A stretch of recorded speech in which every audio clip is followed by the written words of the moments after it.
আসসালামু আলাইকুম। সকাল ৯টা বেজে ২৫ মিনিট। আজ মঙ্গলবার। বাংলাদেশ বেতার কক্সবাজার। স্থানীয় খবরে স্বাগত জানাচ্ছি আমি নীলোৎপল বড়ুয়া। সাম্প্রদায়িক সম্প্রীতি ও সংখ্যালঘুদের নিরাপত্তা নিশ্চিত করতে এবং সরকারি সম্পত্তি রক্ষায় সকলকে এগিয়ে আসার আহ্বান জানিয়েছেন রাষ্ট্রপতি মোহাম্মদ শাহাবুদ্দিন। তিনি গতকাল রাত ১১টার পরে জাতির উদ্দেশ্যে দেয়া ভাষণে এ আহ্বান জানান। রাষ্ট্রপতি দেশের আইন শৃঙ্খলা পরিস্থিতি স্বাভাবিক করতে এবং লুটতরাজ ও ধ্বংসাত্মক কর্মকাণ্ড বন্ধ করতে রাজনৈতিক দলগুলোর প্রতি আহ্বান জানিয়ে জনগণের জানমাল ও রাষ্ট্রীয় সম্পদ রক্ষায় সশস্ত্র বাহিনীকে কঠোর পদক্ষেপ নেওয়ার নির্দেশ দেন। তিনি জানান, শেখ হাসিনা সোমবার রাষ্ট্রপতির কাছে পদত্যাগপত্র জমা দিলে তিনি তা গ্রহণ করেন।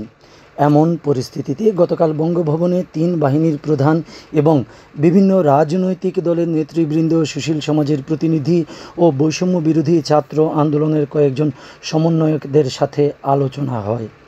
বৈষম্য বিরোধী ছাত্র আন্দোলনের নিহতদের পরিবারকে ক্ষতিপূরণ প্রদান ও আহতদের সুচিকিৎসায় প্রয়োজনীয় সকল সহায়তা দেয়া হবে বলে রাষ্ট্রপতি তাঁর ভাষণে উল্লেখ করেন।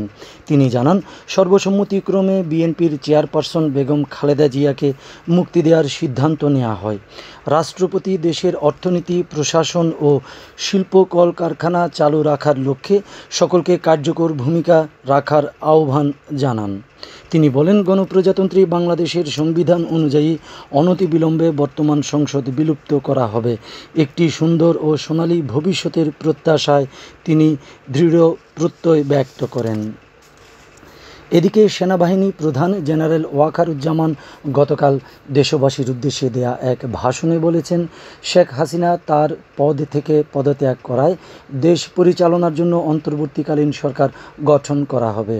সোমবার বিকেলে সেনা সদর দপ্তরে বিভিন্ন রাজনৈতিক দলের নেতাদের সঙ্গে বৈঠক শেষে তিনি বলেন, দেশের সকল কার্যক্রম এখন অন্তর্বর্তীকালীন সরকার দ্বারা পরিচালিত হবে।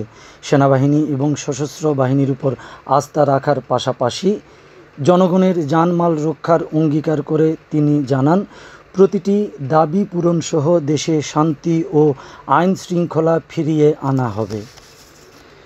বৈষম্য বিরোধী ছাত্র আন্দোলনের 2 সমন্বয়ক সামাজিক নিরাপত্তা বলয় তৈরির আহ্বান জানিয়েছেন।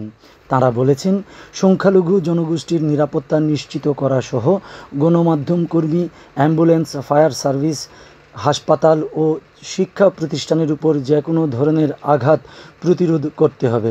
এ সময় যে কোনো অপপ্রচার ও অপচেষ্টার বিরুদ্ধে দেশবাসীকে সচেতন থাকতে হবে। সোমবার রাতে বৈষম্য বিরোধী ছাত্র আন্দোলনের সমন্বয়করা সংবাদ সম্মেলনে এসব কথা বলেন। সংখ্যালঘুদের উপর নির্যাতন প্রতিরোধের আহ্বান জানিয়ে সমন্বয়ক হাসনাত আবদুল্লাহ বলেন, ছাত্র নাগরিক সবার গণবিস্ফোরণের কারণে যে প্রাথমিক বিজয় অর্জিত হয়েছে, বিজয়কে দীর্ঘায়িত করার জন্য সবাইকে নিজ নিজ জায়গা থেকে সামাজিক নিরাপত্তা বলয় তৈরি করতে হবে। আজ থেকে দেশের সব সরকারি, আধা সরকারি, স্বায়ত্তশাসিত বেসরকারি প্রতিষ্ঠান, কলকারখানা খোলা থাকবে।